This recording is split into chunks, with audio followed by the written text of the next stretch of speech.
Bom dia. Para quem não me conhece, acho que a maioria não me conhece, eu sou o André. Sou novo aqui, acho que como muita gente também, né? Quantos estão pela primeira vez aqui? Bastante gente, né? O Henrique sempre faz essa pergunta e é impressionante, né? A quantidade de pessoas chegando. E eu me sinto ainda chegando também, eu estou aqui há 8 meses, mais ou menos, né? Desde outubro do ano passado. E me sinto ainda chegando e acho legal esse movimento de chegada de pessoas. Acho interessante ver esse movimento de pessoas chegando e caminhando e se agregando e participando, enfim. E me sinto nesse movimento ainda aqui e queria fazer uma confissão assim, de fé, de gratidão também à Igreja do Caminho, a vocês, porque me dá esperança nesse Evangelho, me dá esperança no reino, me dá esperança na igreja. Eu vim de uma igreja muito tradicional, eu fui pastor durante 8 anos numa igreja bem tradicional, dita tradicional, enfim, e uma igreja que eu amo, enfim, da qual eu sinto um afeto grande ainda pelas pessoas que ali estão, mas vim muito machucado, né? E tenho sido curado no meio de vocês, através de Deus, através da vida de vocês. E sei que muitos se identificam com esse mesmo discurso que eu acabei de fazer aqui. Obrigado, né, por vocês existirem, obrigado porque vocês me fazem ter esperança. Ter esperança de que é possível, sim, vivermos esse reino, sinalizarmos esse reino. Enfim, é possível, ainda é possível. Então, obrigado, né? Então, só agradecer e fazer essa confissão. Quero te convidar a abrir sua Bíblia, então, ou seu celular, enfim, em Mateus 20. A gente está tendo Copa, né? Está tendo Copa, né? Teve Copa, né? Enfim, engraçado porque há uma semana atrás estava todo mundo, nossa, eu nunca vi Brasil desse jeito, as coisas não tem rua pintada e tal, e basta começar um jogo para o pessoal começar a fazer bolão, a começar a ficar o dia inteiro na frente da televisão. Não sei vocês, mas eu passei a sexta inteira e o sábado inteiro na frente da televisão vendo jogos. Eu sou desse, mal, eu sou vendido pro capital, pro FIFA, enfim, é irracional, mas eu só não vi ontem o último jogo, Croácia e Tchequia, né? O único que eu não consegui ver porque eu tinha que preparar a mensagem de hoje, só por isso, né? Senão, vocês me atrapalharam. Mas enfim, né? Tirando esse aspecto, tá tendo Copa e eu fiquei pensando, né, nesse espírito todo da Copa. Eu fiquei vendo a Argentina e Islândia secando a Argentina na sexta-feira. Eu também sou desse, eu sou é o pacote completo. Modinha, eu seco a Argentina. No fundo é uma relação de amor e ódio, né? Quando a gente ama Buenos Aires, né? A gente, enfim, tem uma relação de amor e ódio, daquilo que a gente está repulsando no fundo. Freud explica, né? Talvez, né? Enfim, mas fiquei vendo o jogo da Islândia e Argentina e fiquei na rede social e o pessoal estava postando coisas sobre a Islândia. Eu me vi assim, pesquisando sobre a Islândia. Não sei se você já pesquisou sobre a Islândia, um país pequeno, o menor país em termos populacionais que participa da Copa, 300 e poucos mil habitantes. E eu fiquei pesquisando sobre a Islândia e é um país assim que aparentemente viveu uma revolução muito grande nos últimos anos, né? Foi o primeiro país a eleger uma mulher, década de 80, se não me engano. O primeiro país a eleger uma primeira-ministra, com leis muito rígidas em relação à igualdade.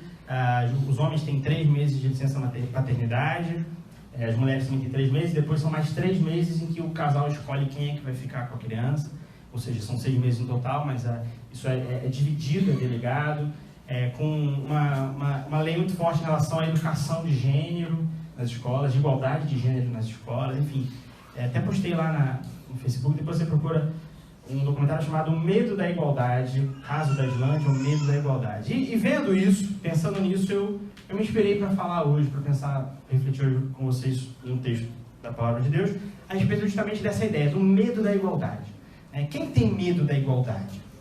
Por que nós temos medo da igualdade? Então, abre a sua Bíblia em Mateus 20, numa parábola bem conhecida, e que acho que dá para a gente pensar, né, em temas bem potentes nessa temática.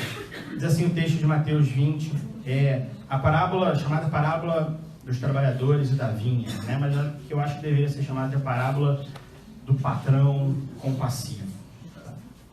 Diz assim o texto: com efeito, o reino de Deus é semelhante a um pai de família que saiu ao romper da manhã a fim de contratar operários para a sua vinha. Ajustou com eles 1 denário por dia e enviou-os para a sua vinha. Cerca da 3ª hora, saiu ainda e viu alguns que estavam na praça sem fazer nada. Disse-lhes ele: ide também vós para a minha vinha, e vos darei o salário justo. Eles foram. À 6ª hora, saiu de novo, e igualmente pela 9ª hora, e fez o mesmo. Finalmente, pela 1ª hora, encontrou ainda outros na praça e perguntou-lhes: por que estáis todo dia sem fazer nada? Eles responderam: porque ninguém nos contratou. Disse-lhes ele então: ide vós também para a minha vinha. Ao cair da tarde, o senhor da vinha disse ao seu feitor: chama os operários e paga-lhes, começando pelos últimos até os primeiros. Vieram aqueles da 10ª hora e receberam cada qual 1 denário. Chegando por sua vez os primeiros, julgavam que haviam de receber mais, mas só receberam cada qual 1 denário. Ao receberem, murmuraram contra o pai da família, dizendo: os últimos só trabalharam 1 hora. E deste-lhes tanto como a nós, que suportamos o peso do dia e do calor. O Senhor, porém, observou a um deles: meu amigo, não te faço injustiça. Não contrataste comigo 1 denário? Toma o que é teu e vai-te. Eu quero dar a este último tanto quanto a ti. Ou não me é permitido fazer dos meus bens o que me apraz? Porventura vês com maus olhos que eu seja bom? Assim, pois, os últimos serão os primeiros, e os primeiros serão os últimos. Esse texto é maravilhoso, né, para pensar nesse tema da igualdade. E ele contém assim, um aspecto, como muitos textos dos evangelhos, um aspecto muito subversivo, que talvez pela distância temporal, histórica, cultural, nós não entendamos plenamente, né? Ele tem não só uma denúncia de um estado social de miséria, de pobreza, de divisão de classes, enfim, de desemprego, vou falar sobre isso daqui a pouco, mas ele também tem uma questão que vai contra justamente uma lógica social daquele tempo e até do tempo de hoje, que o Gideão já comentou hoje aqui, que é da justiça, né? Quem lê esse texto numa primeira tomada, concorda com o trabalhador de que, a rigor, o trabalhador que chega no finalzinho, né, na 1/10 hora, que seria transportada para o nosso horário, é o que chega às 5 horas da tarde, né, porque o patrão começa a contratar na 1ª hora, que seria às 6 da manhã, né, o começo do expediente. Depois ele vai às 9, depois ao meio-dia, depois às 3, depois às 5.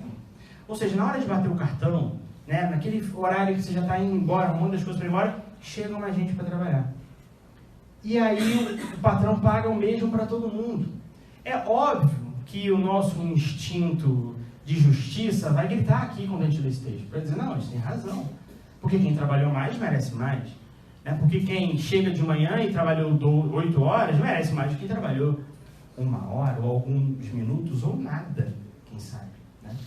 Então, o pathos desse texto, ou seja, o sentimento desse texto, ele é muito próximo do nosso sentimento atual de justiça. Mas o problema, e não o problema, a solução, né, o ponto de vista de Jesus da justiça é outro. Os evangelhos estão falando o tempo todo da justiça, né, mas um outro modelo de justiça que confronta o modelo de justiça vigente do tempo dele do ponto de vista religioso e que, né, capilariza a sociedade como um todo, né? Porque a ideia de justiça que o tempo de Jesus estabelece é justamente a ideia da meritocracia. É justamente a ideia de que eu mereço mais do que você porque eu tenho crédito, né? É a relação do crédito e do débito que a gente entende hoje. E Jesus está indo contra justamente essa noção. Jesus está dizendo que existe uma outra perspectiva da justiça, que é a perspectiva de Deus da justiça, que é um outro modelo de justiça. E aí o texto então ele está indo de encontro ou ao encontro, de encontro, contra, né? Que tem o indo ao encontro e indo de encontro. Eu nunca sempre confundo. Enfim, ele está indo contra. Está batendo justamente a expectativa do tempo dele. E muitos textos dos evangelhos fazem isso. A gente precisa sempre ler os textos tentando se colocar no contexto para mais a fundo entender o que Jesus está dizendo, né? Quando Jesus está falando, vós sois servos, né? O maior é o que serve. Ele está justamente tratando de um tema, de um conceito que para os religiosos do tempo dele é absurdo, porque os judeus não são escravos, não servem. A gente lê en passant, meio sem entender muito o contexto. As parábolas de Jesus, elas são confrontadoras, elas são subversivas, elas são absurdas do ponto de vista da lógica. Isso está o tempo todo no Evangelho, que faz parte do projeto do Reino de Deus, que é absurdo, que é um escândalo, que é subversivo, que é uma inversão daqueles valores. Enfim, vamos falar então, eu quero destacar 3 aspectos rapidamente desse texto. O primeiro é em relação ao contexto do texto, ou seja, o problema que é denunciado aqui. O outro aspecto é da onde vem essa ânsia do homem por mérito, né? Que aí por detrás está o seu conceito de justiça, e justamente a proposta de Jesus com o fim da desigualdade, ou melhor, com a instauração da igualdade, né? Vamos pensar o contexto desse texto, então. Está denunciado aqui, está dito aqui uma relação de classes, tipificada, estruturalmente daquela pirâmide clássica de um trabalhador e o seu patrão, né? Dessa relação. Isso também está o tempo todo nos evangelhos. Os evangelhos denunciam o tempo todo essa relação de classes. Várias parábolas estão tratando justamente desse problema.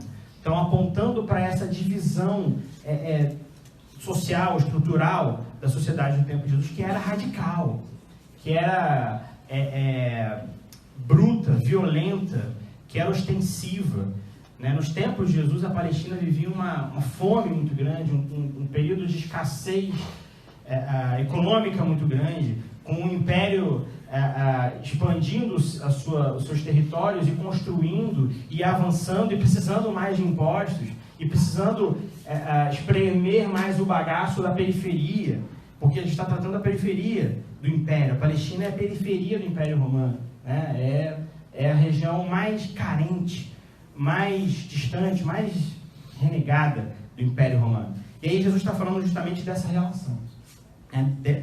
Desse problema. E aqui tem duas figuras, a figura do patrão e do trabalhador, né? E Jesus não está falando para o patrão. A audiência de Jesus não é o chefe, não é justamente os senhores. Poderia até ser.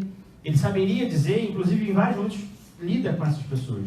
Mas a audiência de Jesus é prioritariamente, deliberadamente, os pobres. É aos pobres que Jesus se refere nesse texto aqui, né? Não é ao patrão, não é ao proprietário de terra, não é ao grande colono, não é o burguês, e é um termo anacrônico para pensar no tempo de Jesus, mas é possível a gente fazer essa associação. Jesus não está apresentando a boa nova para os ricos. Aliás, para os ricos não há boa nova. Para o patrão opressor não há boa nova, porque a boa nova justamente destitui o seu poder. E aqui eu não estou dizendo que não há para esse grupo social uma mensagem que possibilite ele ser tocado ou alcançado por ela.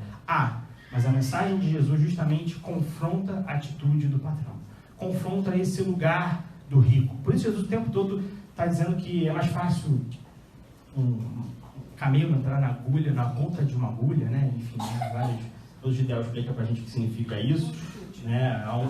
Sabe se é o furo da agulha ou se é um lugar, uma porta, um lugar que era chamado de, né?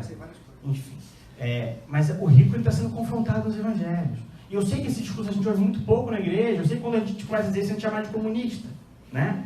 E, enfim, se é que seja, né? Eu conheci Marx depois de conhecer Jesus. Jesus me levou a Marx, né? E eu não sou comunista, ok? Tá?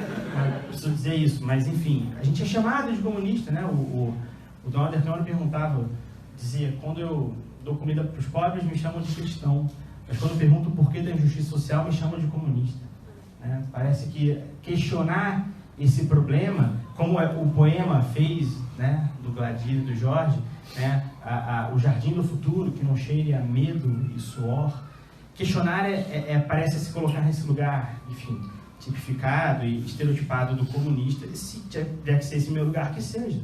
Mas, enfim, eu sou cristão, né? É Jesus que me leva a isso. Mas o ponto é, Jesus não está falando ao pobre, e as parábolas estão se remetendo a eles. A parábola do credor incompassivo está se remetendo, está se dirigindo a justamente aquele cara que está endividado.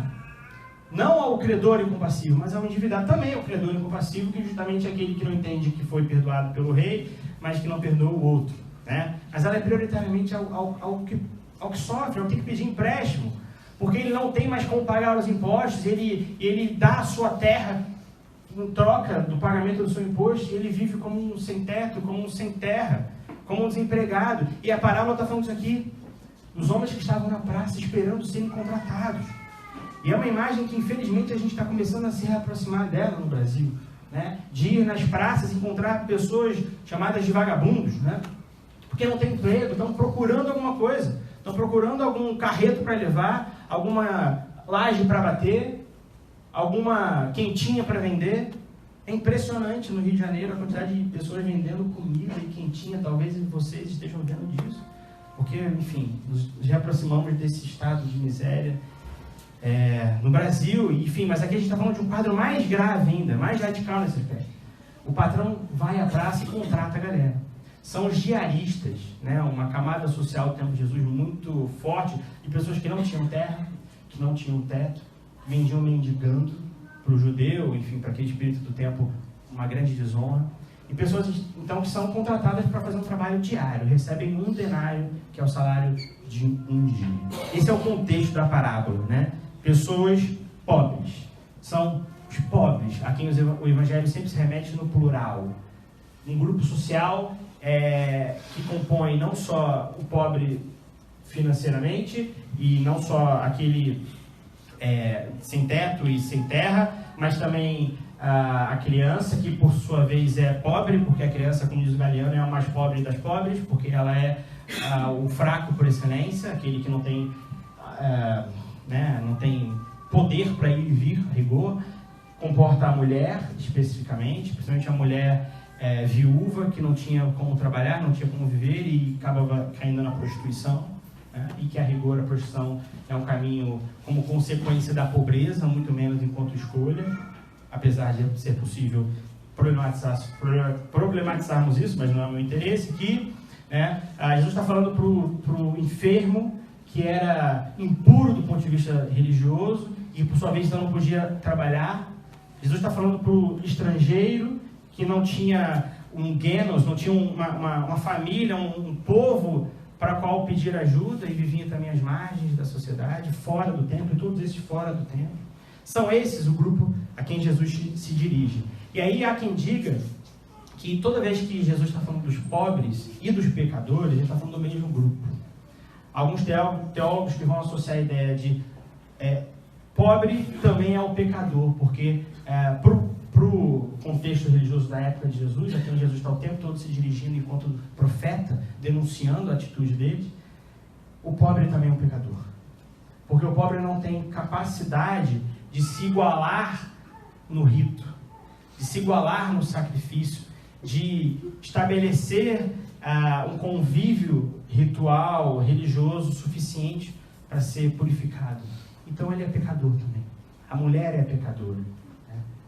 A criança é pecadora, o enfermo é pecador. E aí não necessariamente o pecador é o pobre, porque, né, o Pilatos pode ser também pecador, né? O centurião também pode ser pecador, enfim, Nicodemos também pode ser pecador, mas todo pobre é pecador, nem todo pecador é pobre, esse é o ponto. Há quem diga, há quem entenda nos evangelhos essa relação, enfim, gente está falando então de uma sociedade dividida, né? Cindida por um apartheid social radical, né? Então, o tempo de Jesus há dois tipos de divisões, né? Uma divisão religiosa e uma social, né? E essa divisão religiosa, essa separação em castas, é a grande denúncia do ponto de vista religioso que Jesus tem para estabelecer em relação ao seu povo. Vamos lembrar que Jesus é um judeu.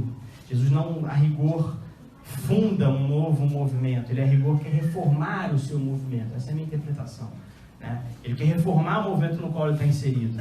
Esse movimento de construção institucional de um outro movimento religioso, ele é posterior a Jesus, né? Segundo eu interpreto o movimento de Jesus. Então, Jesus está querendo reformar o seu movimento social, religioso, né? Só que ele faz isso de forma diferente.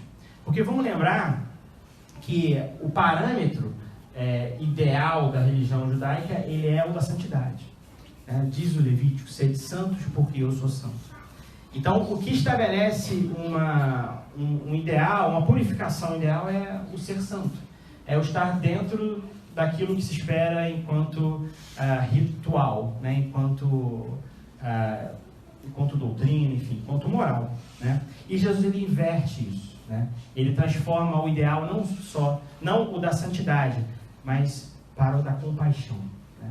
Ele inverte o ideal, inclusive, do próprio João Batista, que é o que antecede ele, porque Jesus apresenta uma diferença radical entre ele e João Batista muito clara nos evangelhos, né? O Mateus 11 vai dizer que Jesus está diante dos religiosos e diz sobre si próprio: olha, vocês receberam João que não comia nem bebia, mas vivia no deserto, era um anacoreta, era um homem, uma seta do deserto, e vocês diziam que ele tinha demônio. Mas eu, que como, bebo, e sou amigo dos pecadores, vocês também dizem isso. Vocês não se decidem o que vocês querem. Então, Jesus está fazendo uma confissão de quem ele é, uma autobiografia, uma identificação do que ele realmente é. Ele come e bebe com pecadores, diferente de João Batista. Porque João Batista, apesar de ter sido morto, apesar de ter sido um profeta com uma importância central dentro dos evangelhos, enfim, e no movimento religioso como um todo, ele não choca a religião como Jesus choca. Porque ele é aquilo que se espera. Ele batiza, ele é um João Batista, né? Você já para pensar nisso, já tinha pensado nisso? Somos cultura também. A rigor somos batistas, né? Por causa, enfim, né? Por causa disso, né? A gente batiza aqui? Não, né? Batiza? Aonde? Na praia?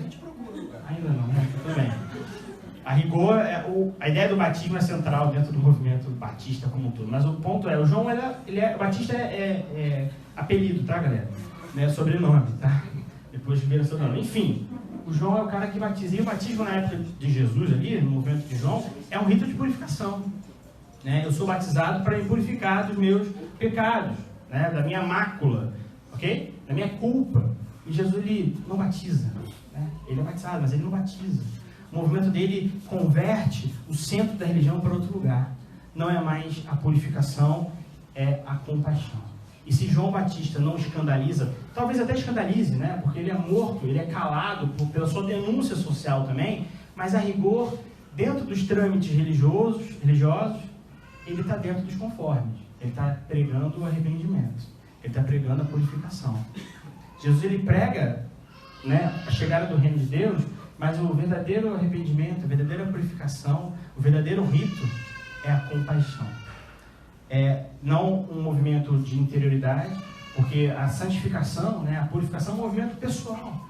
É um movimento de olhar para si próprio e de identificar, né, aquilo, né, que eu não tenho comprometido corretamente. E a compaixão é um olhar para fora.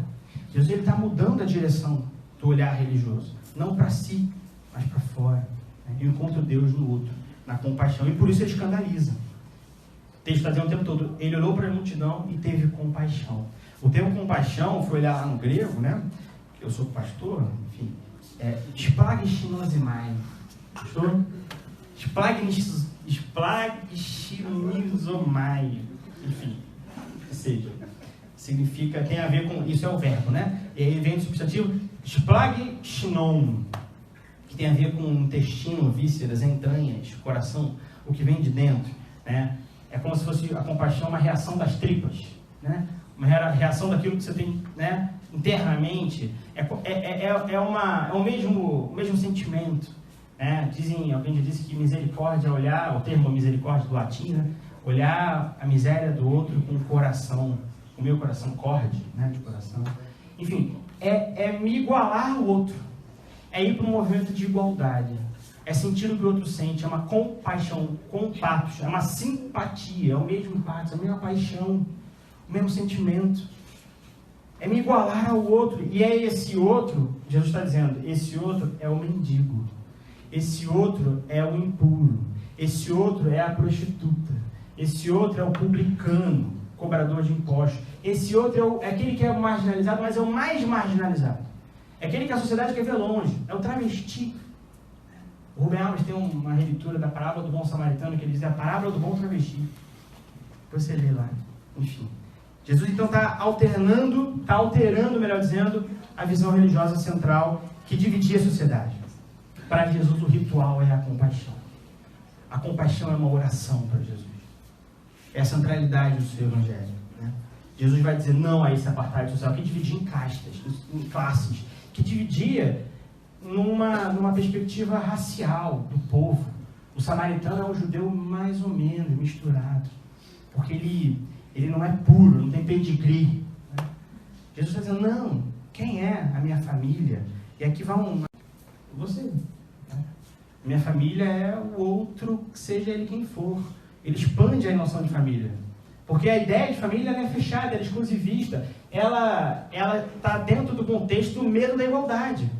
Não, porque eu, minha família, quem? Minha mãe, meu pai, meu filho, minha irmã, a gente se fecha, né? Hoje você vai ver o jogo da Copa com a sua família, provavelmente, né? Você não vai ver com o seu porteiro, né?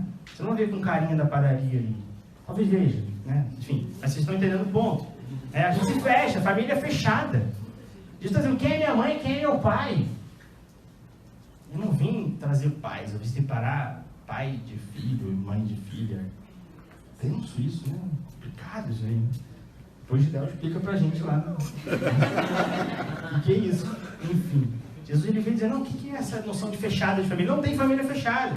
Porque a compaixão, ela estabelece uma abertura ao outro, seja ele quem for, prioritariamente o outro que sofre, né? A sociedade de Jesus, então, ela é dividida em caixas, e as caixas não só religiosas, mas sociais também, né? Aqui está a questão do dinheiro, que é um parâmetro que nos divide de forma radical desde aqui, né? Desde sempre. Quem tem dinheiro está agrupado no grupo de quem tem dinheiro, né? E quem não tem está agrupado de quem não tem. E geralmente quem não tem, no Rio de Janeiro, tem uma cor, né? Tem um endereço, tem um CEP. Enfim, Jesus está falando sobre isso direto. Lembra da parábola do rico e do Lázaro? Que é uma denúncia radical dessa injustiça, dessa separação, dessa luta de classes, digamos. O rico que vivia se esbaldando, vestido de linho, de púrpura, né? Comia, e o mendigo vivia à porta pegando a migalha que caía da mesa. Olha que imagem forte, né? O mendigo comia a migalha que caía da mesa. Imagina alguém comendo a migalha que cai do seu pão. E aí, num outro momento, né, no Hades, o rico vai para o Hades, para o mundo dos mortos, que não tem necessariamente relação com o inferno, mas é uma outra coisa de teologia, enfim.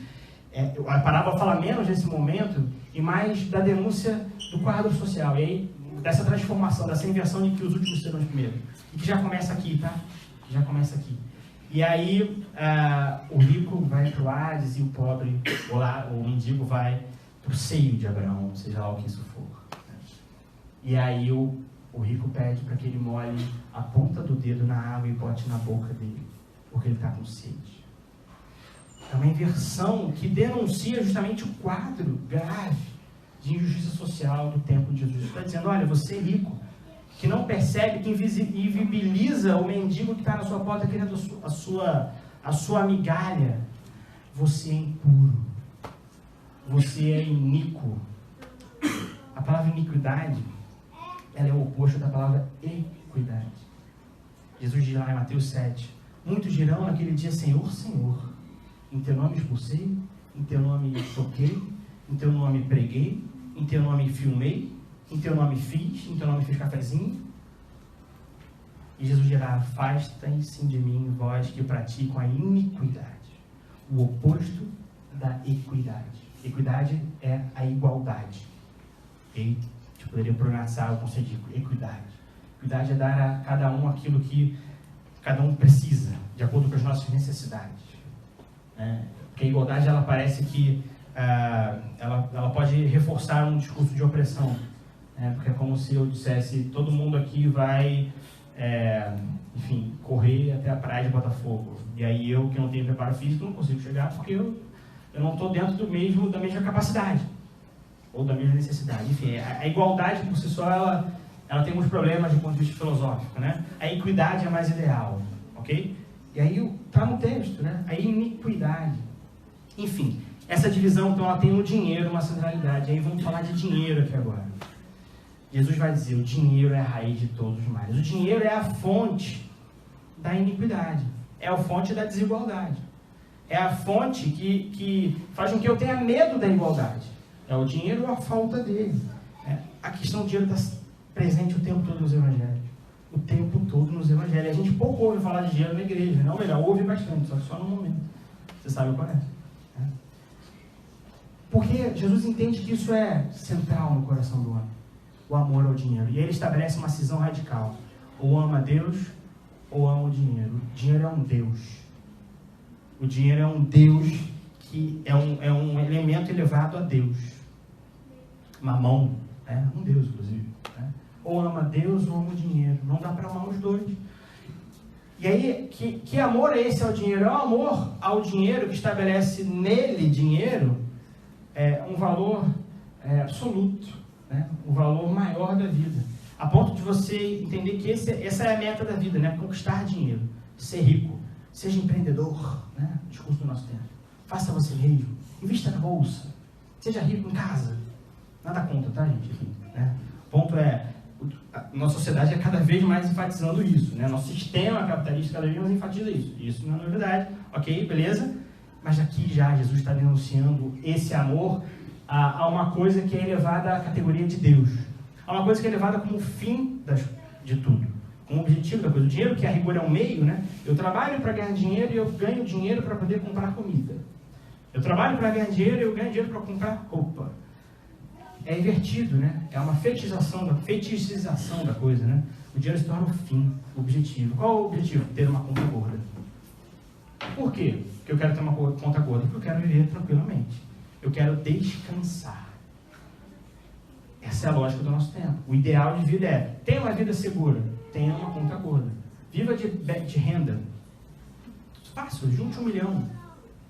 Viva de renda. Enfim, o ponto é, o dinheiro, ele tem essa potência, Jesus está anunciando isso há 2000 anos atrás, de transformar o ideal da vida para uma coisa que se corrompe, que a traça consome, que a ferrugem consome, que a traça consome, que acaba. Eu lembro daquela parábola do homem que junta, que ganha muito, numa colheita, e não cabe já tudo dentro do armazém que ele tem. Aí o que ele tem que fazer? Ganhei demais nessa colheita. Não cabe, o que eu vou fazer? Já sei, vou destruir esse armazém e vou construir um maior. Porque essa é a ânsia, Jesus está denunciando aqui, desse homem, desse sistema. Eu não sei se isso é natural no homem, não, tenho muita desconfiança. Mas o homem desse sistema no qual Jesus vive, no qual nós vivemos, tem essa ânsia de acumular. O problema é acumular. O problema é olhar lá para a conta e ver os investimentos. Milhares. O problema são as casas que eu tenho. São os carros que eu tenho. São as muitas roupas que eu tenho.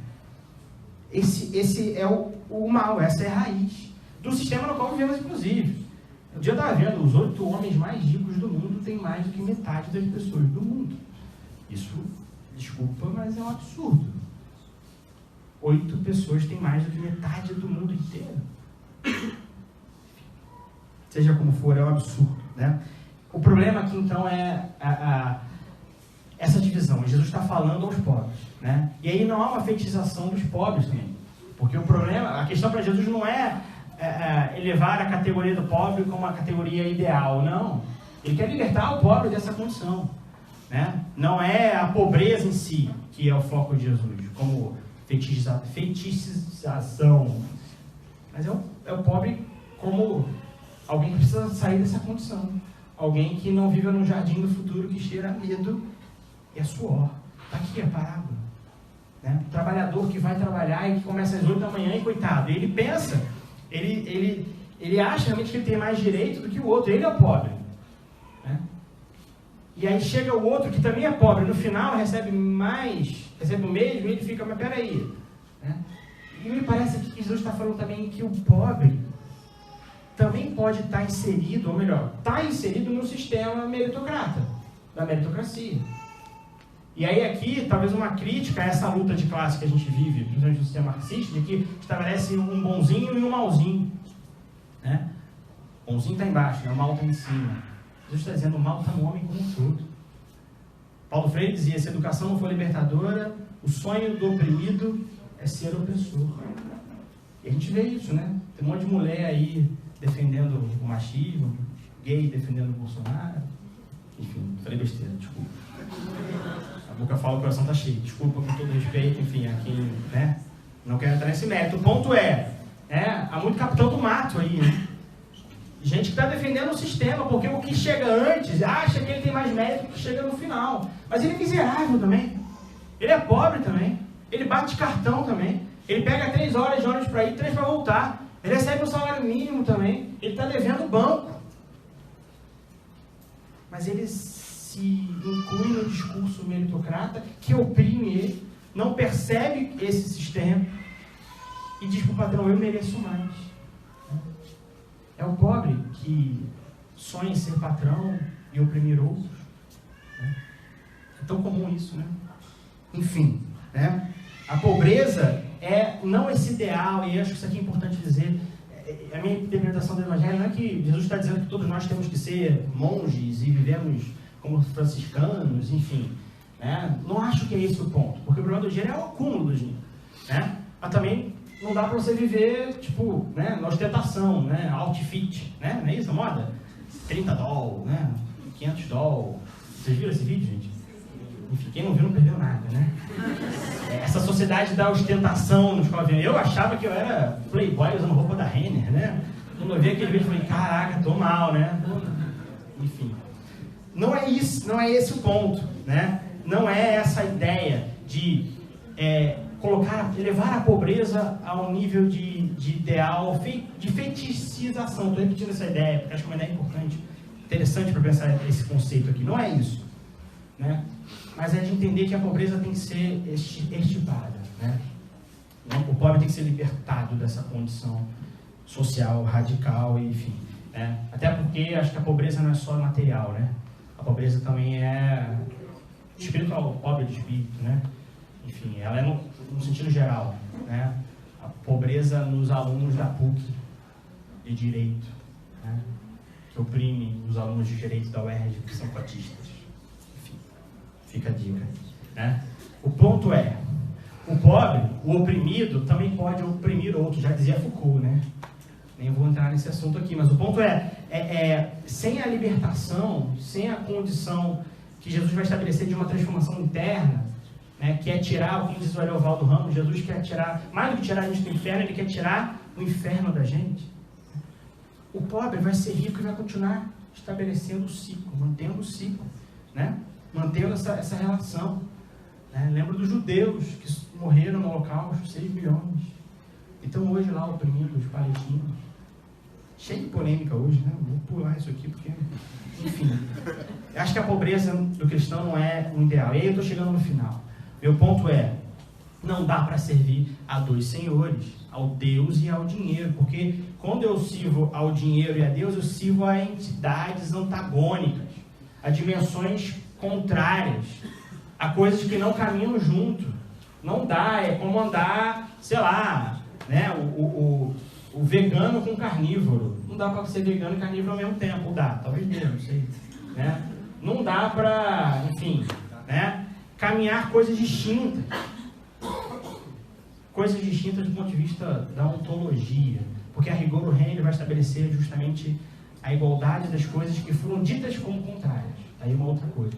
No reino de Deus, o flamenguista anda com o vascaíno. Né? Mal ou bem. Né? No reino de Deus, lembra lá de Isaías 11:6, inclusive eu preguei esse texto, pela última vez que eu preguei aqui, Isaías 11:6 fala: e o lobo viverá com o cordeiro, o animal selvado e o leão e o cabrito dormirão juntos, e uma criança os guiará. Isaías 11:6, depois você lê esse texto. A criança guia nesse reino de paz, em que o leão dorme com o carneiro, em que o cabrito come com um animal selvado, enfim, em que a paz é estabelecida, a igualdade é estabelecida. Esse é o meu ponto, né? Porque há um impulso no homem que leva ele à desigualdade, e esse impulso está no sistema no qual vivemos, um sistema que Jesus já vivia também. E que eu identifico a meritocracia como a causa de todas essas coisas, né? Já dizia Rousseau, né? A desigualdade começa quando alguém fala: isso aqui é meu, esse terreno é meu. Quando eu cerco e digo é meu. A gente leu o texto de Isaías dizendo isso justamente hoje, né? Quando eu junto um campo a outro campo, quando eu junto uma terra a outra terra, quando eu acumulo, e quando tem gente sem terra, sem campo, sem casa para morar. Enfim, né? Os trabalhadores então da vinha, que são os oprimidos, também mantêm o discurso da opressão. Jesus está identificando o problema não somente na estrutura social, mas no homem. E para mim acho que essa é a diferença fundamental do cristianismo para o marxismo. Há muitas, mas para mim essa é fundamental. Porque o marxismo, a rigor, até tem um processo de educação, de identificação dos seus problemas do ponto de vista da subjetividade, mas a rigor ele não toca naquilo que para mim é o grande problema do homem, que é aquilo que a gente chama de pecado. E que, fazendo as ressalvas possíveis do conceito, do que é, enfim, é bíblico. Jesus está identificando isso o tempo todo, o pecado. Bom, e relacionando o pecado à iniquidade. E relacionando a iniquidade à desigualdade, ok? Ele tem um atravessamento social, né? O pecador é o pobre. Ou melhor, o pobre é o pecador, né? Então a meritocracia para mim é esse ponto, né? A meritocracia ela coloca então o homem numa dimensão desumanizadora. Você desumaniza aquele que não merece. Foi dito aqui já hoje, né? O Espírito já atuou aqui. Eu desumanizo o pobre que é assassinado lá em Maricá, ou lá na Baixada Fluminense, né? Ou que é alvejado lá em Coelho Neto. Eu desumanizo, morreu. Mais um, né? Eu desumanizo a mulher que é vitimizada, que é colocada numa situação de opressão e que morre na mesa de cirurgia porque tem que fazer um aborto. E eu não dou vazão, não dou voz a isso, não penso, não problematizo. Olha o exemplo da Argentina aí para a gente pensar. Falei do exemplo da Islândia, vamos pensar na Argentina, que a semana avançou, pelo menos na Câmara, em um aspecto em relação ao aborto.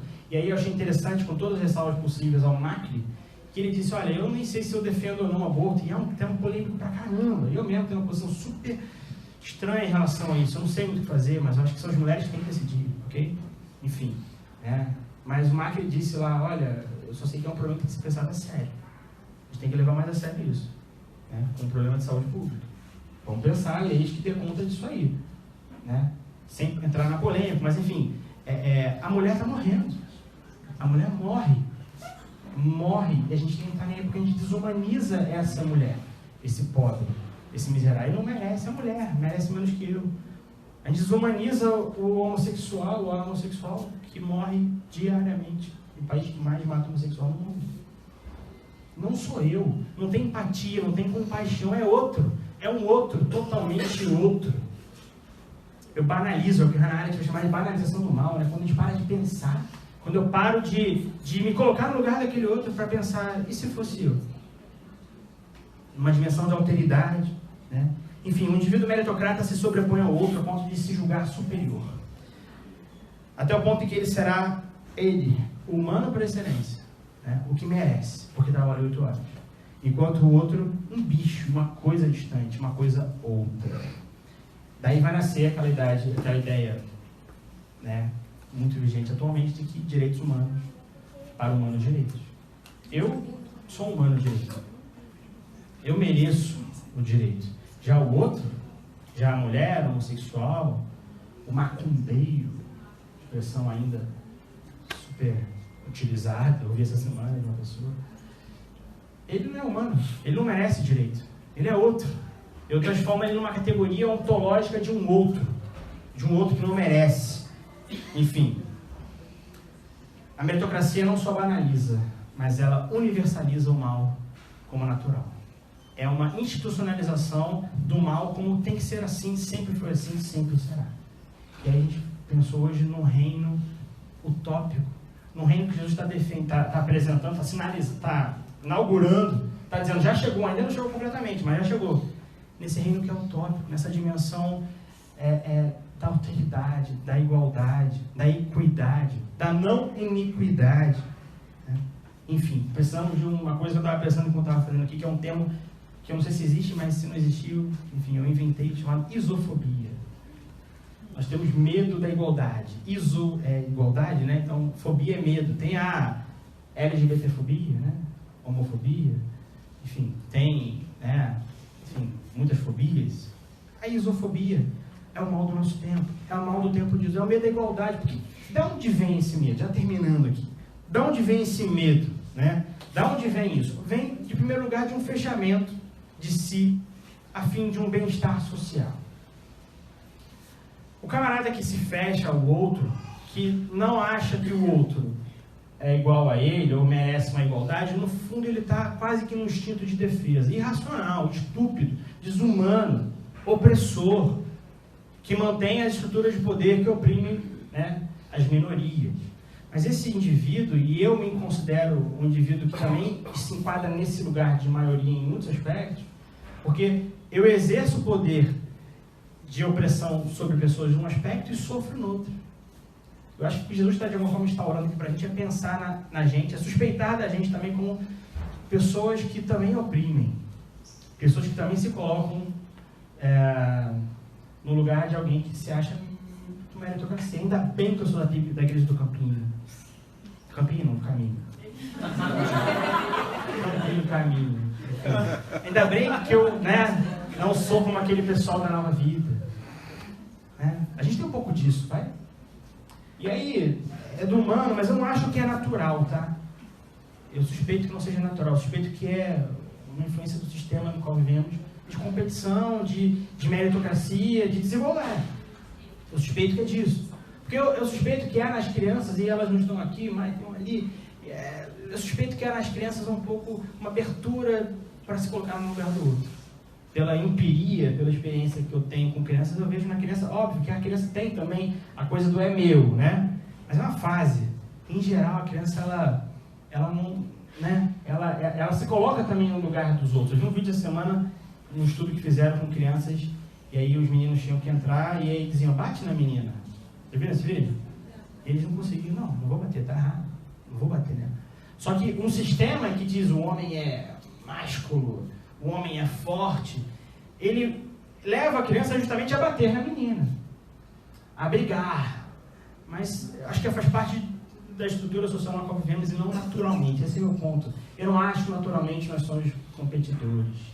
Eu acho que é o sistema, eu acho que é aquilo que eu falei do Rousseau. Eu acho que quando alguém diz isso aqui é meu, então o que é meu? Então eu preciso lutar pelo que é meu, eu preciso competir. E a competição nos coloca sempre nesse lugar de ganhar de alguém, porque toda vez que há competição tem um perdedor. Toda vez que alguém ganha, alguém perde. E aí tudo bem na hora que a Argentina empata com a Islândia, ou o Brasil ganha, sei lá de quem hoje? Croácia? Suíça, estou bem por dentro. Na hora que o Brasil ganha, beleza, a Suíça vai perder, ou o Brasil vai perder, o Galvão vai chorar, beleza. Mas é um jogo, ali é jogo. Todo mundo sabe que é jogo, ninguém sai dali e se mata ou se joga pela janela. A Raigu até tem, né? Os vascaínos aí sabem. O menino quase se matou lá uma vez. Enfim, o ponto não é esse, é um jogo, ali é jogo, e a vida é vida, jogo é jogo. Só que na vida é parecido com o jogo, porque se tem alguém que ganha na Bolsa de Valores, tem alguém que perde na Bolsa de Valores. Porque o capitalismo pressupõe que alguém tenha, que 8 caras tenham um dinheiro que 50% do mundo não tem. Esse é o problema. Isso precisa ser denunciado. E isso está aqui, já na sua essência, em Jesus. Enfim, já estou terminando, galera. O que para mim está na essência, na gênese desse sentimento de meritocracia e de iniquidade, como oposto da equidade, é justamente essa defesa, esse instinto de defesa do homem que se fecha, que se isola, que se distancia. Como fuga e como instinto de preservação. E aí talvez a gente tenha que olhar um pouco mais com alteridade para aqueles que julgamos enquanto fascistas, enquanto, né, denunciar, mas ter mais de se colocar no lugar dessa galera que muitas vezes também os somos em dados momentos, né? Eu já defendi uma série de leis e de políticas que são segregadoras no passado, e hoje eu vejo diferente. Então talvez exista um processo dos nossos pais, dos nossos irmãos, enfim, de entender que o Evangelho, na verdade, ele é para acolher e não para segregar.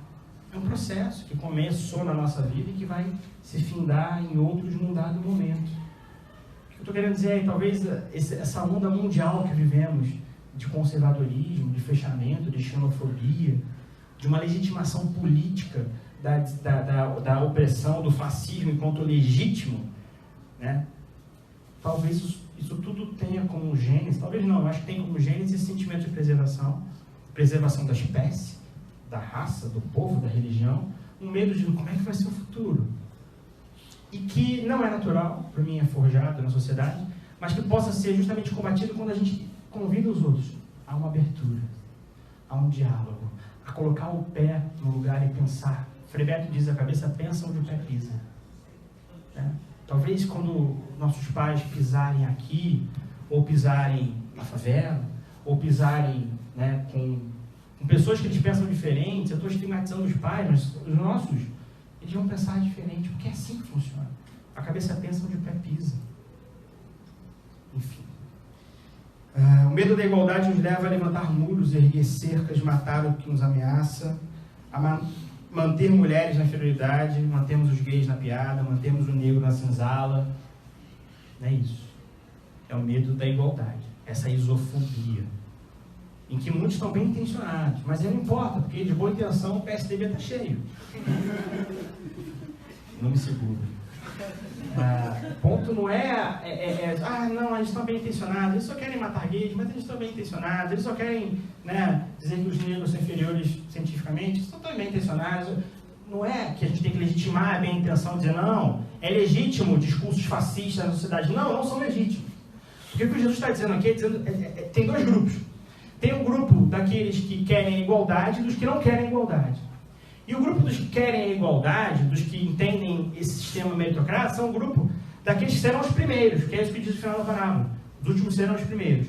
Esses últimos que ficaram para trás justamente porque eles querem só para eles a brincadeira. Porque eles querem sempre excluir. E o discurso excludente, o discurso restritivo, ele não tem vez nesse reino.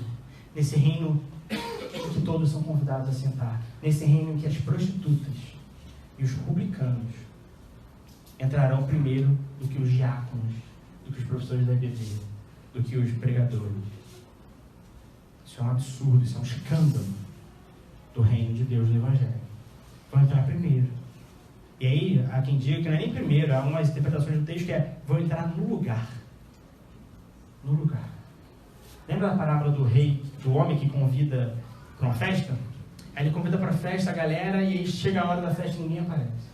E aí o empregado dele fala, olha, cadê a galera? O pessoal, um falou que tinha que ver um terreno que comprou, o outro falou que tinha que ver um emprego que ia começar a trabalhar, o outro falou que ia ver o filho que ia casar, e ninguém veio. Está todo mundo preocupado com seus próprios interesses, com a sua própria vida, com alimentar a sua desigualdade social, institucional, filosófica, política, ideológica, sei lá o que. O homem fala, então beleza, chama a galera, vai lá na rua, chama os coxos, os leprosos, as mulheres, as crianças, os enfermos, chama a galera toda, manda entrar. E aí ele chama. E aí o cara vê, mas tem lugar vazio ainda? Volta lá na rua e obriga todo mundo a vir pra cá. E aí tem uma licença poética desse obriga aí, eu acredito. Mas o ponto é, tem lugar aqui, vem, tem lugar. Tem terra vazia, improdutiva, vem plantar. Tem casa especulação imobiliária, vem morar. Tem prédio vazio do governo, vamos ocupar. Tem comida sendo jogada fora, vamos comer. Se tem para todo mundo, vamos ocupar. O reino, aí Jesus fala, o reino de Deus é semelhante a uma festa, a um banquete que todo mundo está convidado para participar. E tem lugar para todo mundo. Né? Na casa do meu pai tem muitas moradas. Jesus não está falando do céu também, porque acho que tem uma relação que já começa aqui, e aí eu creio, tenho uma esperança de uma vida eterna que eu não sei o que é, mas eu tenho esperança nisso. Mas não é lá, começa aqui, tem muitas moradas aqui, tem muito lugar aqui, tem lugar para o pobre aqui, tem lugar para a mulher aqui, tem lugar para o enfermo, tem lugar para a criança, tem lugar para o negro, tem lugar para o homossexual, tem lugar para o macumbeiro. Eu estou reforçando aqui a palavra no sentido didático, apesar de questioná-la. Enfim, o medo da igualdade então nos leva a levantar muros, né?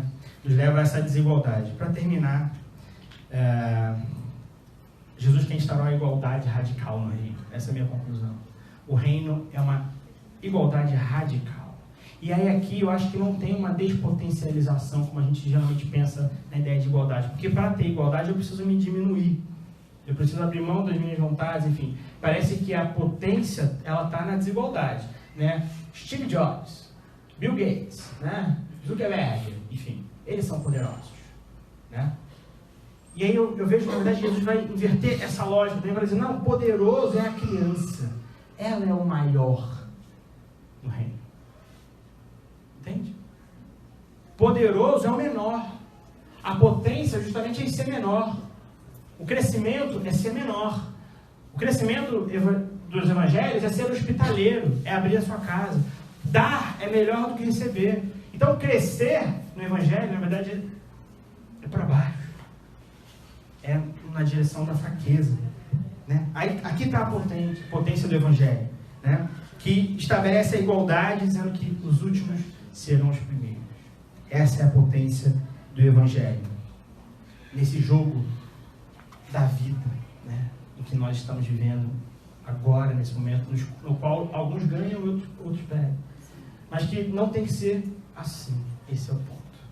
Não tem que ser assim. Só a igualdade quando nos aceitamos como minoria.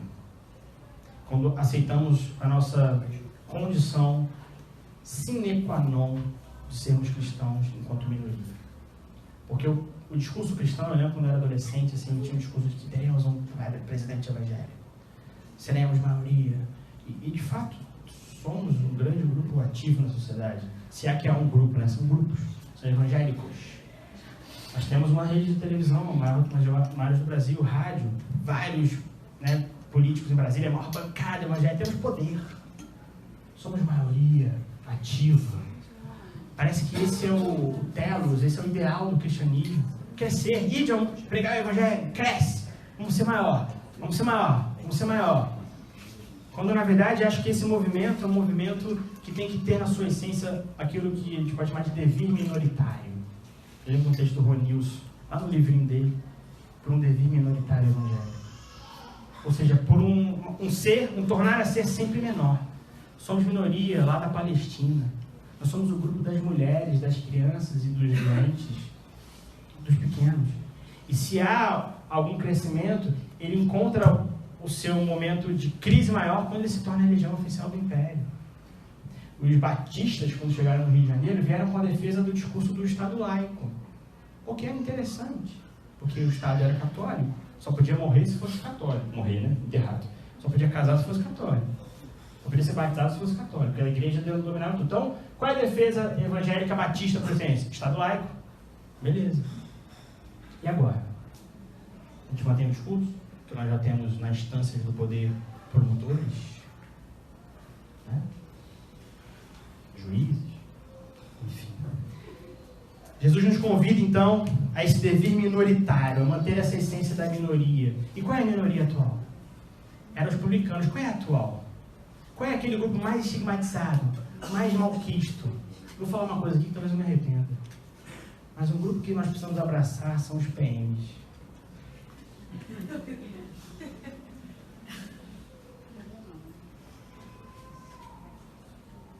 Grupo poderoso, né? A rigor, uma institucionalidade ideológica fascista, mas um grupo estigmatizado, né? Um grupo mal visto. A maior parte da população brasileira não confia na PM. Mas são homens, são pessoas, como eu e você, que vivem numa ideologia cruel, com suor e, como é que é, Jardim? O suor e do medo na face. Pensa num policial. Vocês têm algum policial aqui entre nós? Mas alguém pensa na polícia. Pensa no se tornar policial, no entrar naquele sistema, no se adequar àquela lógica, no viver naquela dimensão, naquela necessidade de produzir, de matar. Pensa na vida desse homem, na doença patológica que ele vai adquirir, a necessidade de banalizar o mal, de matar o negro. Pensa nesse homem. Não sei, eu estou pensando alto aqui, não está nem no esboço. E eu ainda não me arrependi, mas eu acho que a gente deveria pensar nesse grupo, talvez como as prostitutas do nosso tempo, como os publicanos do nosso tempo. O publicano também era mal visto, o publicano também tinha poder, o publicano também rouba, o publicano também usa da força, o publicano é corrupto. Não sei, fica a dica. Conclusão, gente. Jesus nos convida a esse banquete, nos convida a essa mesa, mas a mesa na qual todos participam. Porque não há comunhão com o crucificado enquanto outros estão sendo crucificados. Não há comunhão com Cristo enquanto as pessoas estão comendo a migalha que cai na nossa mesa. Não há conforto nem bem-estar social enquanto nos fechamos e pessoas estão do lado de fora. Jesus nos convida à mesa, porque a mesa nos iguala. A mesa nos convida. A mesa nos abre. O que está na mesa é de todo mundo. Todos os dias. E não porque eu sou batista. Não porque eu sou compassivo, bom. Mas ele me convida como convida a todos. Como convida o PM. Na mesa de Jesus, a misericórdia substitui a santidade. O reino é antes graça do que juízo. Na mesa de Jesus, não há pregação. Porque é muito fácil, se a mesa de Jesus fosse uma estratégia evangelística. Vamos convidar a mesa, a gente desce ali 4 leis espirituais da cruzada estudantil. Nada contra. Não é isso o ponto. A mesa é conversar. Até porque se Jesus fizesse isso, ele não teria escandalizado como escandalizou. Porque é central na crítica dos fariseus de Jesus a mesa. Você come e bebe com pecadores. Ele poderia ter dito, claro, eu quero evangelizá-los. Eu quero trazê-los para a EBD do ano que vem. Eu quero convencê-los do pecado, da justiça e do juízo. Não é esse o ponto. Ele come e bebe. E fala do jogo do Brasil, e fala do cotidiano, e ouve, e chora, e acolhe, e sente o mesmo, é compassivo. Enfim, Jesus nos convida nessa mesa.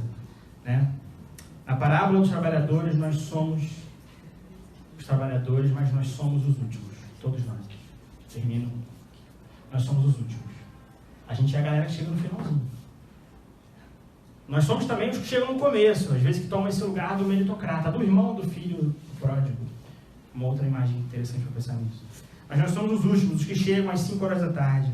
Nós não temos mérito nenhum para receber o reino. Somos todos como o filho pródigo, mas somos também o filho que fica. Nós somos a mulher adúltera, mas somos também os que tacam a pedra, muitas vezes. Nós somos o Lázaro, o mendigo, mas também o rico, que esbanja e que se fecha e que tem medo da igualdade. Somos as prostitutas, mas também os publicanos. Somos Zaqueu, Pedro, Judas. Somos todos esses. Nós não temos nem débito nem crédito com Jesus, porque os fariseus tinham crédito. Mas, como diz o Rubem Alves, Deus não somos nem débito nem crédito. Somos todos iguais diante do homem que era tão humano, que parecia Deus. Eu quero terminar depois aí com uma leitura de um poema do Ernesto Cardenal, poeta nicaragüense, está vivo ainda, enfim, participante da Teologia da Libertação, enfim, e que participou inclusive da Revolução Sandinista lá na Nicarágua, um cara bem revolucionário, enfim, e que tem vários livros de poesia. E esse poema que eu adoro ele, quando eu li esse livro foi o que mais me chamou a atenção e eu lembrei dele hoje, que se chama Oração para Marilyn Monroe. Senhor, recebe a esta garota conhecida em toda a terra pelo nome de Marilyn Monroe. Embora este não fosse o seu verdadeiro nome, mas tu conheces o seu verdadeiro nome, da órfã violada aos 9 anos, da empregadinha de loja que aos 16 tinha querido se matar. E que agora vem à tua presença sem nenhuma maquilagem, sem a sua agente de imprensa, sem fotógrafos, sem assinar autógrafos, tão sozinha como uma astronauta diante da noite espacial. Ela sonhou quando menina que estava nua numa igreja, segundo a versão do Time. diante de uma multidão prostrada com a cabeça ao chão, e tinha de caminhar devagarinho para não pisar nas cabeças. Tu conheces os nossos sonhos melhor do que um psiquiatra. Igreja, casa, cova são a segurança do seio materno. E muito mais do que isso ainda. As cabeças são os admiradores, é claro. A massa de cabeças na escuridão por debaixo dos focos de luz. Mas o templo não são os estúdios da 20th Century Fox.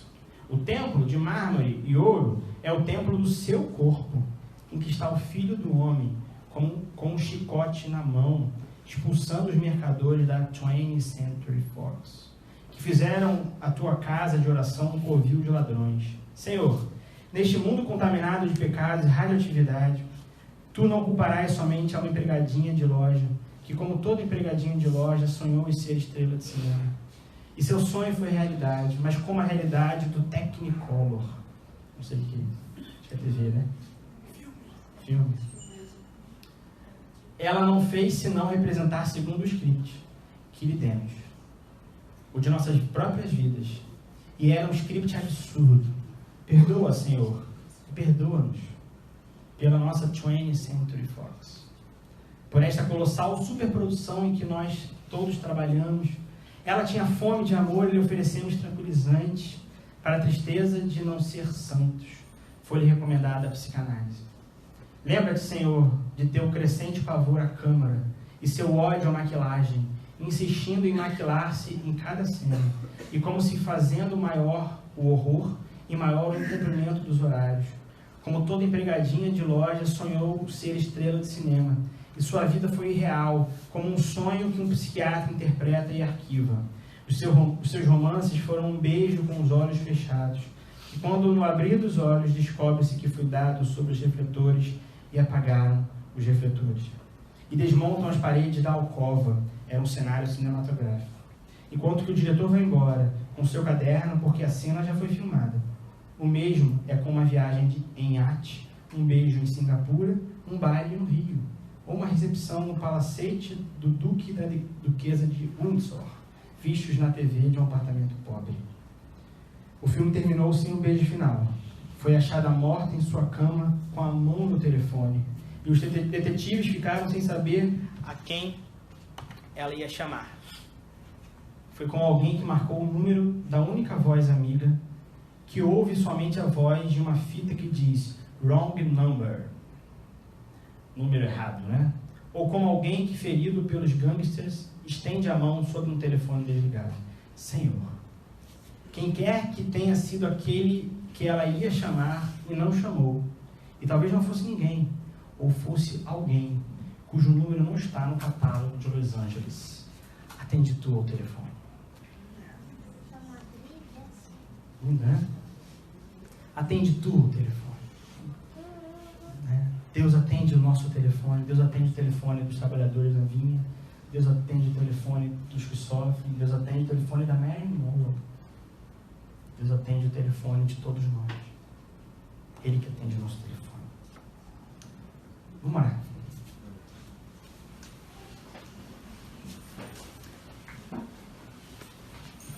Pai, Mãe, Senhor, Senhora, Deus,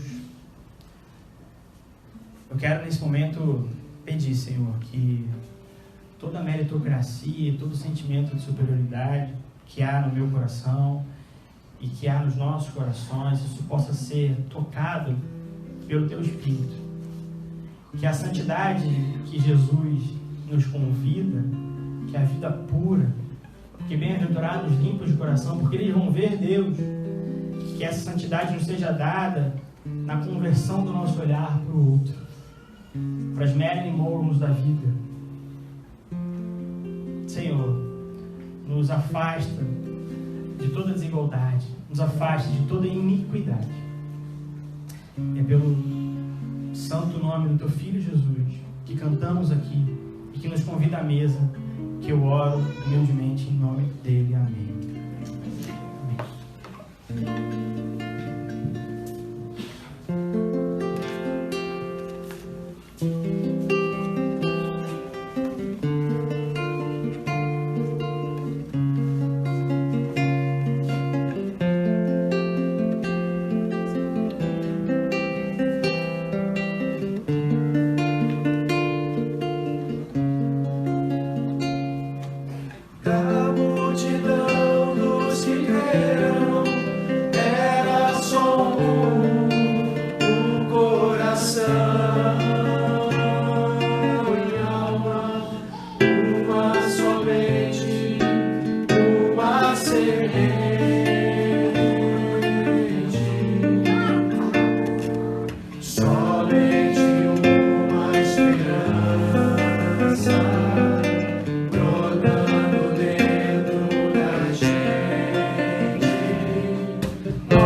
nós vamos promover um encontro para quem quiser se tornar membro. A gente teve algumas pessoas perguntando e a gente vai fazer esse encontro para a gente conversar e, né, quem tiver a fim de ser membro dessa igreja pode me procurar, ou procurar o Henrique, para a gente dar as outras informações sobre isso.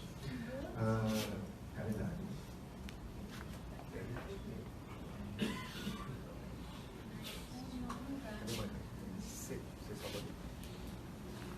Somente.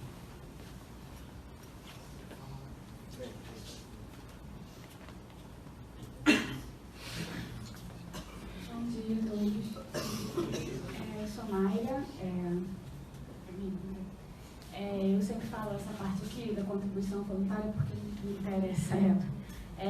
A gente gasta mais ou menos esse valor por mês, mais ou menos R$2.000, para manter esses espaços onde a gente faz os cultos. E é esse espaço aqui, o CCJ 23, e um espaço lá em Niterói, que também a gente faz culto lá, que é a CLAC Niterói. Então, para essa igreja existir, é necessário que esse valor chegue de algum jeito, né? Então, a gente se cotiza, os membros e dão o que podem, mas é sempre bom a gente abrir para quem quiser participar, quem se sente acolhido aqui, quem quer que esse projeto continue. Vocês são bem-vindos a participar conosco. A gente faz, assim, muita alegria no coração que a gente faz esse culto acontecer, como a gente consegue, assim, né? Quem tem vindo, quem tem visitado a igreja, vê que nem sempre são as mesmas pessoas que estão aqui, as mesmas pessoas que tocam música. Tudo que acontece aqui é porque a pessoa está inserida e quer participar. Ninguém aqui ganha salário para estar aqui, nenhum pastor que prega ganha nada. Então, assim, é do engajamento de cada um com essa causa, com esse evangelho que a gente proclama, que a gente quer entender, que a gente quer viver, que a gente quer apontar, como disse o Miguel mais cedo, né, o reino de Deus.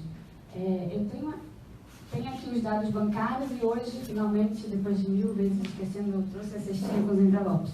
Então, eu vou passar, acho que é melhor, né? Quem quiser contribuir, contribui, devolve a cestinha no final para mim, para alguém aqui para frente. Eu sempre esqueço ela. Eu tenho um outro aviso que eu gostaria de falar, 2. Posso falar, Isabela? Um é o culto das mulheres, a gente faz um encontro de teologia feminista, tem sido bimestral esse encontro, e agora vai ter dia 24, domingo, vai ser... tá aí, ele aí, tá aí? Tá. 24 aqui, a gente. Mulheres do Caminho. Então, é lá na Glória, no espaço Instituto Cultural Rosemary Muraro.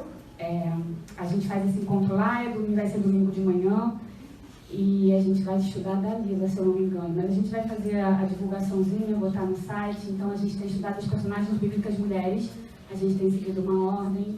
A última foi Débora, e eu acho que a próxima vai ser Dalila. É um encontro muito legal, por enquanto é um encontro só de mulheres mesmo. A gente vem pensando na possibilidade de abrir, para homens também participarem em algum encontro. Mas esse estudo de teologia feminista tem sido só mulheres, e aí as mulheres estão todas convidadas. E por falar nisso, assim, existe uma membro aqui da igreja, que é a Camila Mantovani, e algumas outras, o Batista faz parte, eu também. A gente está integrando a Frente Evangélica pela Legalização do Aborto. É um assunto polêmico, mas a gente criou essa frente, tem outras meninas de outras igrejas, outras denominações, porque a gente queria pensar, especialmente uma ADPF que está rolando agora, pelo Tribunal Federal, que quer descriminalizar o aborto nos primeiros meses. Então, essa é uma causa importante, a gente vem debatendo ela, discutindo, estudando teologicamente com outras parcerias, algumas pastoras. E a gente vai fazer um evento na UF, na pós-graduação no Direito. Vai ser um evento, né, para falar da DPF, mas falar do caráter jurídico, o que essa DPF está propondo. A Igreja Batista do Caminho, ela está inscrita nas audiências públicas como amigos da DPF, né, porque a gente queria fazer... Assim, algumas outras igrejas também estão junto para desfazer a ideia de que existe uma hegemonia cristã sobre o tema, de que todos pensam iguais. Inclusive, o nome da frente, a Frente Evangélica, porque a gente tentou disputar esse termo também, o que é evangélico, como que a gente entende o evangelho, e a gente está tentando disputar esses significantes, esses nomes. Então, a gente quer que as pessoas participem, as pessoas que têm curiosidade com o tema, que querem entender melhor o tema, querem entender esse processo jurídico. Vai ser dia 26, terça-feira, às 18 horas, na UF, lá no Engar, na pós-graduação. Então, eu estou conclamando as pessoas, amigos também, para participarem, porque a gente já sabe notícias, muito via internet, de pessoas convocando pessoas para estarem lá, para fazer barulho, para impedir que o evento aconteça, impedir o debate, o que é muito ruim, porque, assim, se a gente não debate, a gente não entende o assunto, a gente não vê o outro ponto de vista, a gente... não sabe o que está acontecendo, né? Então, a intenção, pelo que a gente tem percebido, é que não aconteça o debate. Então, estão convocando algumas pessoas para que esse debate não ocorra. Então, a gente está convocando todo mundo que a gente pode, vamos lá ajudar o debate a acontecer, vamos entender, vamos ouvir o que os professores têm a falar, né? Tem professores de Direito da UF, tem a ANIS, que é uma ONG que entrou com a DPF, a Camila vai estar lá falando, como também integrante da FEF, enfim. É isso, o convite está estendido a vocês, então são essas 3 coisas que eu queria falar. Eu queria dar um aviso também, eu nem avisei para o pessoal, mas acho que tem tudo a ver com isso aqui. E tem a ver com Niterói também. Eu faço parte de um grupo de mística acadêmico, né? E esse grupo tem pessoas do Rio de Janeiro, todo o Brasil todo, na verdade, e tem um professor desse grupo, que é da UF de Niterói, eu nem lembro quanto isso, que é o Marcos Reis, e ele está organizando amanhã, às 2 horas, na UF, quem é de Niterói, quem estiver lá por perto, 2 horas, uma mesa sobre a mística cristã e o mundo laico. Essa ideia nasceu como resposta a um movimento que aconteceu na UF algumas semanas atrás, em que uma militante foi na UF, eu não sei direito o que aconteceu, eu sei que é uma pessoa que é militante, enfim, evangélica, inclusive foi até uma militante feminista, enfim, não é mais. Enfim, ela foi lá na UF meio que denunciar o pensamento esquerda da UF, que a academia não gosta da igreja, que a academia é anticristã, enfim. Ele fez um vídeo, viralizou na rede social, o Feliciano compartilhou, enfim, todo mundo viu esse movimento, né? E aí foi nesse departamento, foi lá no ISTIF, na UF, lá no prédio NO, enfim. E aí vai ter amanhã uma mesa que faz parte de um movimento do departamento, do Instituto, de tentar, de alguma forma, trazer o cristianismo para uma discussão com esse debate, né, do mundo laico, enfim. E que a gente tem esse discurso aqui, mas que muita gente na academia não conhece. Enfim, quem quiser amanhã, 2 horas na UF, lá no ISTIF, a Mística Cristã e o Mundo Laico, bloco N e O. Eu não sei qual é a sala, mas... lembrei. Bloco O, sala 516, beleza? Lá no bloco O, no último andar, quinto andar, 2 horas da tarde, tem uma mesa com a Maria Clara Binger, né? A professora aqui da PUC, uma teóloga da Teologia da Libertação, com o Eduardo Guerreiro Louço, que é um professor da FRJ de literatura ateu, tá? Mas que estuda mística, e com o Marcos G. de Pinheiro, professor da UF de Filosofia, tá? Amanhã 2 horas. Quem quiser mais informação, só perguntar. Só para a gente terminar aqui esse calendário, próximo dia 23 é um sábado, nós teremos a Casa Aberta. O que é a Casa Aberta? É um momento que a gente se reúne para estudar a Bíblia e um momento de conversa nosso. Essa Casa Aberta vai ser na Casa do Maganha, lá em Niterói, no centro. É fácil chegar, de barco, ou de ônibus, ou de carro. Depois a gente passa o endereço. Dia 23, sábado, tá? Né? Último aviso nosso. Henrique? Não, você não faz o retiro não, mas vem pra cá assim. Nós vamos ter um retiro, o pessoal ficou perguntando, nós estamos querendo fazer um retiro no feriado dia 2 de novembro. Quero que todo mundo participe. O Magalhães vai passar um videozinho rapidinho sobre o local. É um local... Pode ler?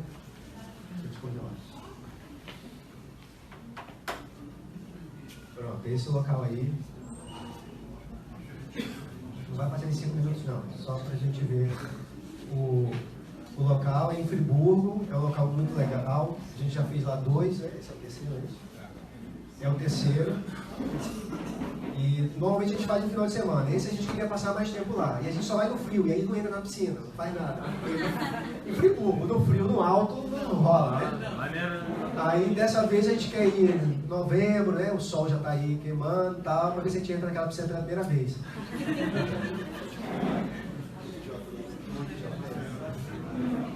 Do feriado de finanças. Tá? É um lugar bem legal, bem arborizado. Os quartos, tem quarto para família, tem quarto para casal, a estrutura é super legal para todo mundo. A gente fica mostrando isso aí, mas vai ter quarto. Então a gente vai estar divulgando mais à frente um pouquinho o valor disso, porque tem um valor e para esses 3 dias, inicialmente, vou falar o valor, para a gente passar de quinta a domingo, o valor é de R$500 com alimentação. Como é que é lá? Lá você tem 5 alimentações por dia, então é uma super pensão completa, é um negócio que a gente tenta fugir daí, mas não consegue. Por quê? Porque tem quarto para a família, tem quarto para todo mundo. E a comida também é muito boa, né? Que a gente adora comer, beber, essas coisas. E, então a gente não consegue fugir daí. Uma outra coisa, um contraponto a isso, é que a gente tenta não deixar ninguém não ir por causa de valor. Sempre a gente tenta, quem pode dar mais, quem pode ajudar o outro ajuda. E valor não é um motivo para ninguém não ir, porque a gente sabe que R$500 não é barato por pessoa. Mas se você pensar bem, você divide isso pelas diárias e pelas 5 refeições, você vai descobrir que você não viaja com esse valor para lugar nenhum. E dá R$160 com 5 refeições, você não faz isso nem em casa parado. Se você for no restaurante, você não faz isso. Entendeu? Então, assim, é um valor que é pesado, mas pelo contexto não é caro. Me entendo, né? Eu vou entender uma contraditória aqui. E aí depois a gente vai estar fazendo mais divulgação e falando das inscrições. Se alguém já quiser escrever, falar alguma coisa, pode me procurar o Maganha, que a gente já está abrindo as inscrições, porque a gente também precisa dar sinais para o proprietário de que a gente quer um espaço. É um espaço muito disputado. Tá bom? E é uma oportunidade da gente conversar, da gente orar, da gente se conhecer melhor. A gente tem muitas atividades, tem muita hora também de descanso, de lazer. A gente só funciona 2 vezes por mês, então não vai ser lá que a gente vai ficar imerso o tempo todo, né? Já viu que o ponto de partida nosso é o descanso e depois a gente ora e descansa. Tem festa, tem muita coisa. Não deixa eu ouvir. Mas tem festa e é sempre muito legal. E eu garanto que você nunca for no 20 igual isso, tá? Que é o nosso aí. Vamos ficar em pé para a gente orar. Tem uma coisinha só, última coisa. Dedicação de bebês. Mês que vem, tanto em Niterói quanto aqui, nós vamos fazer de quem quiser. Eu estou falando isso porque tem pessoas que perguntam, também procuram. Quem quiser, o mês que vem é o tal do mês, hein? Para a gente fazer essa dedicação, pode me procurar o Henrique, que a gente vai fazer naquelas 2 datas lá, tanto em Niterói quanto aqui. Ok, bom dia, gente. Bom dia. Nós vamos orar. É só para reforçar um aviso que o Miguel aqui deu no início, às vezes pela quantidade de avisos a gente acaba esquecendo, que é esse encontro de integração à igreja, dia 29 de julho. Porque muita gente pergunta como é que faz para ser membro da igreja. E depois de um tempo refletindo, descobrindo que nós não tínhamos essa resposta, a gente resolveu criar um espaço de aproximação para tirar dúvidas, contar a história da igreja, um pouco da nossa perspectiva bíblica e teológica, criar um mecanismo não engessado. A ideia é ser um café, ter uma tarde inteira de troca, de conversa, e a partir disso criar esse vínculo mais formal, mas tantas vezes importante, de quem quiser e desejar com a nossa igreja. Então fica isso bem registrado.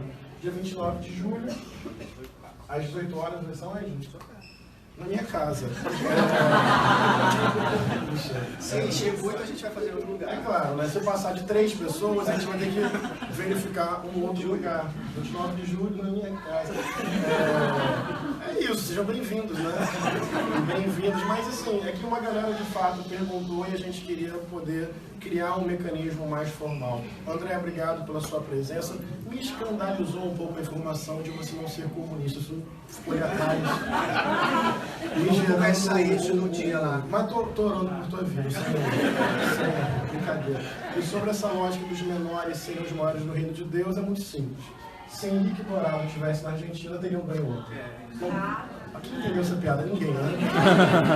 Henrique Dourado é um cara que não entende nada de bola, mas não perde um pênalti desde que começou a ser jogador. Agora fez sentido, já pode dar aquela risada boa. Ok, vamos orar. Deus abençoe vocês. Antes que eu faça os comentários.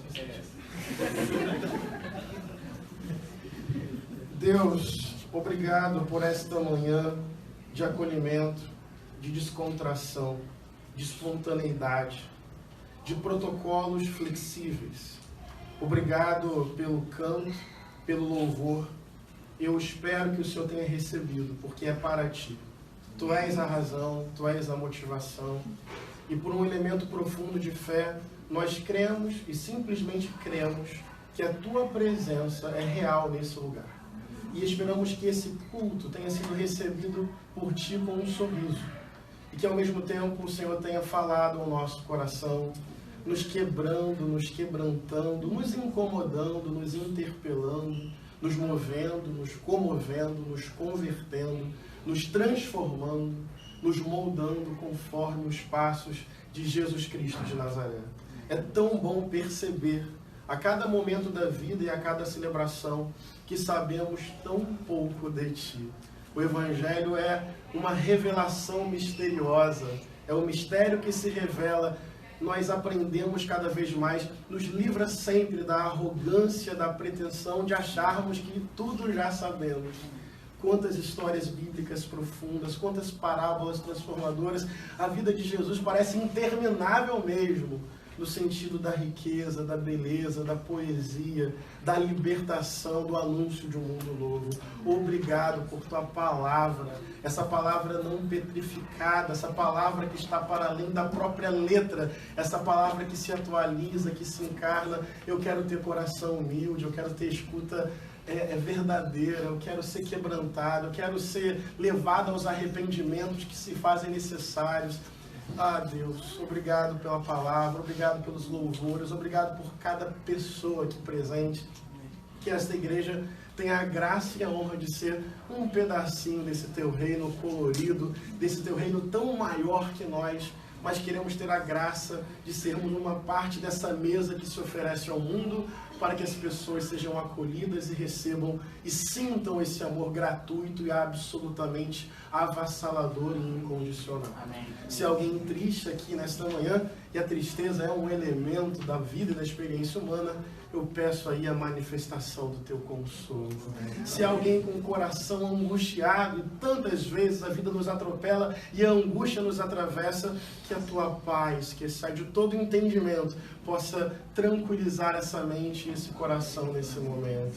Se existe alguém machucado pela institucionalidade, pela frieza da lei religiosa, pessoas que trazem feridas de máquinas religiosas de moer gente, que esse seja um lugar de libertação e de restauração e de pleno acolhimento.